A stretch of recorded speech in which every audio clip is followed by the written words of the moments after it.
Assalamualaikum warahmatullahi wabarakatuh. Salam guru penggerak. Saya Faradila Pulu dari SMP PGRI Banda, calon guru penggerak angkatan 9, akan memaparkan aksi nyata saya tentang pemikiran pendidikan Ki Hajar Dewantara modul 1.1. Aksi nyata yang saya laksanakan ini akan beracuan kepada bagaimana perasaan selama melaksanakan perubahan di kelas, ide atau gagasan yang timbul sepanjang proses perubahan, pembelajaran dan pengalaman dalam bentuk catatan praktik baik, seluruh rangkaian pelaksanaan aksi nyata, serta testimoni dari rekan guru yang terlibat dalam proses perubahan yang dilakukan.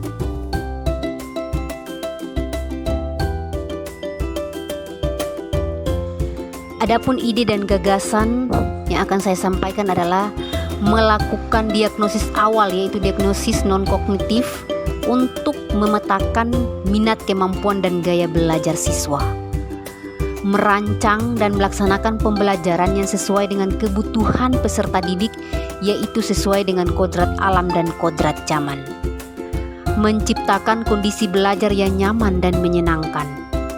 Potensi murid ditingkatkan dengan pembiasaan budaya positif di lingkungan sekolah. Kemudian, menerapkan nilai-nilai sosial budaya di dalam pembelajaran dan kehidupan supaya budaya luhur bangsa tetap terjaga. Praktik baik yang saya laksanakan di Sekolah SMP PGRI Banda, saya akan paparkan lewat slide berikut ini. Bagian pertama adalah perencanaan. Dalam perencanaan ini, saya akan memaparkan bagaimana rencana awal saya setelah melakukan pembelajaran dalam kelas. Ya, pada slide ditampilkan beberapa buah perencanaan yang saya laksanakan. Yang pertama itu saya melakukan pendekatan dan kolaborasi dengan rekan sejawat saya. Tahap yang kedua, saya melakukan sebuah asesmen pembelajaran, yaitu asesmen non-kognitif untuk memetakan gaya belajar siswa ke dalam berbagai macam kebutuhan belajarnya, yaitu visual, kinestetik, dan auditori.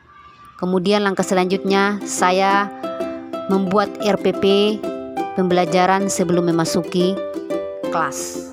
Tahap pelaksanaan. Dalam tahap pelaksanaan ini saya akan memaparkan beberapa bagian gambar atau dokumentasi tentang pelaksanaan saya dalam kelas. Pada gambar yang pertama itu, siswa itu bersalaman sebelum masuk dalam kelas. Saya perbiasakan untuk melaksanakan kegiatan tersebut sekaligus menerapkan 5S. Sopan, santun, salam, dan sapa.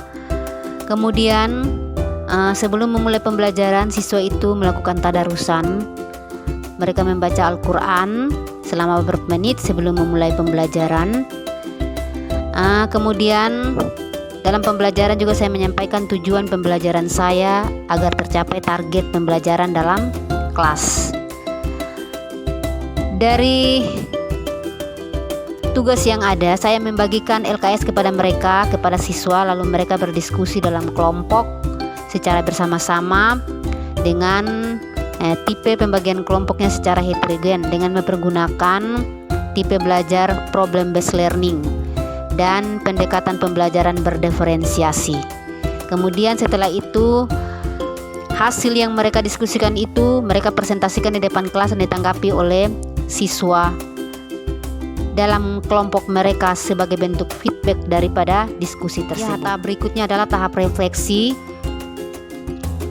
Dalam tahap refleksi ini ada tantangan dan solusi yang akan saya paparkan. Tantangan yang pertama itu, masih ada siswa yang tidak mau berdialog dengan temannya ketika melakukan diskusi kelompok. Yang berikutnya, yang kedua, masih ada siswa yang malu-malu dalam mempresentasikan hasil diskusinya sehingga diskusi itu berjalan tidak maksimal. Solusinya, saya melakukan bimbingan secara personal kepada siswa tersebut. Bisa juga saya melatih mereka berbicara di depan kelas. Ya, ini testimoni yang saya laksanakan kepada seorang guru dengan siswa di SMP PGRI Banda. Assalamualaikum warahmatullahi wabarakatuh. Saya Ibu Bi dari SMP PGRI Banda bersama dengan Ibu Bunda. Setelah aksi nyata yang dilaksanakan oleh Ibu Bunda, saya mulai berpikir bahwa pembelajaran itu harus berpusat pada murid sehingga murid itu bisa kreatif dan aktif dalam pembelajaran. Saya sangat senang dengan